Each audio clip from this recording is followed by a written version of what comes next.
सुशांत के निधन के बाद उनके करीबी दोस्त संदीप सिंह ने एक इंटरव्यू दिया है। उस इंटरव्यू में उन्होंने बहुत सारी बातों का खुलासा किया है। उन्होंने इंडस्ट्री के बारे में कई चौंकाने वाली बात बताई है और साथ ही ये भी कहा है कि वो किस तरह से आहत है जिस तरह से मीडिया में सुशांत सिंह राजपूत की खबरों को दिखाया जा रहा है। क्या कहा है उन्होंने, मैं हिना कुमावत आपको फिल्म विंडो पर बताऊंगी। संदीप सिंह ने कहा कि बहुत चौंकाने वाली बात कही। उन्होंने बताया कि जिस दिन अंतिम संस्कार हुआ, दाह संस्कार हुआ, ये आप सभी जानते हैं कि लॉकडाउन के चलते बहुत सारे लोगों को इजाज़त नहीं दी गई। कुछ ही लोगों की एक लिस्ट तैयार की जाती है और पुलिस को दी जाती है और उन्हीं लोगों को अंदर जाने की इजाज़त मिलती है। तो वो कहते हैं कि मैं जैसे ही वापस लौटा, मुझे बहुत सारे लोगों ने मैसेज किए, फ़ोन किए इंडस्ट्री के कि तुमने हमें इन्वाइट नहीं किया। कहते मैं बहुत आहत हूँ इस बात से कि लोग ये सोचते हैं कि सुशांत सिंह राजपूत के निधन के पार्थिव शरीर का जब दाह संस्कार हुआ तब उनको इनवाइट नहीं किया गया। उसके लिए ऐसे मौके पर मुझे मैसेज और फ़ोन भी आए हैं। उनका कहना है कि मुझे मालूम है मेरी इन बातों से वो लोग आहत होंगे और कहीं ना कहीं शायद इस बात को गॉसिप भी करे, लेकिन मुझे फ़र्क नहीं पड़ता क्योंकि मैं वाकई में इन चीज़ों से आहत हुआ हूँ। उन्होंने कहा कि मुझे जो है मैसेज आया कि we are powerful people and we are not invited. तो ऐसे मौके पर भी इंडस्ट्री के कुछ लोगों ने ये जताने की कोशिश की कि वो पावरफुल हैं और उनको इनवाइट क्यों नहीं किया गया। इन सारी चीज़ों से संदीप काफ़ी आहत है।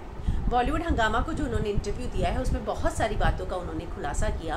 वो बोलते हैं कि वहीं रणदीप हुडा आए थे, फुटपाथ पर खड़े थे, रो रहे थे और चले गए। श्रद्धा आई, उन्होंने एकता कपूर का जिक्र किया। वो कहते हैं एकता कपूर आई, वो एकता मैम जो इतना ज़्यादा उनको क्रिटिसाइज़ किया जा रहा था, इतना सारा उनके बारे में बोला गया था उस दौरान, बहुत सारी चीज़ों को लेकर वो ऑलरेडी फेस कर रही थी, फिर भी वो आई और बहुत ज़ोर ज़ोर से वो रो रही थी।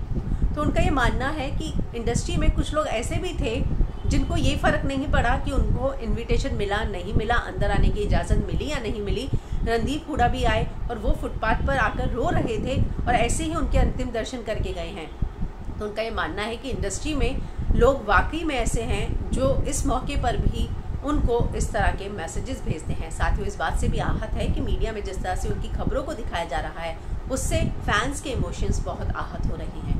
उन्होंने इस बात का भी जिक्र किया कि जब परिवार आया था तो किस तरह से उनके पिता बिखर चुके थे, उनको नहीं समझ में आ रहा था। वो आज तक इस बात को एक्सेप्ट नहीं कर पाए कि उनके बेटे नहीं रहे। उन्होंने बताया कि किस तरह पोस्टमार्टम के समय जो है बार बार हॉस्पिटल से कभी आधार लाओ, जेरोक्स कराओ, इसकी फ़ोटो लाओ, चेहरा पहचानो, अब साइन करो। वो कहते हैं मेरे सामने जो है वो जो सब चीज़ें हो रही थी मैं बता नहीं सकता। महेश शेट्टी ने घर पे रहकर पूरे परिवार को संभाला। मैं कूपर में और शमशान घाट में सारी तैयारियां कर रहा था। कभी जो इंडस्ट्री के लोगों ने मैसेज किया मुझे, उन्होंने सोचा नहीं कि ये अकेला काम कर रहा है, हम जाके वहाँ जाके मदद करें।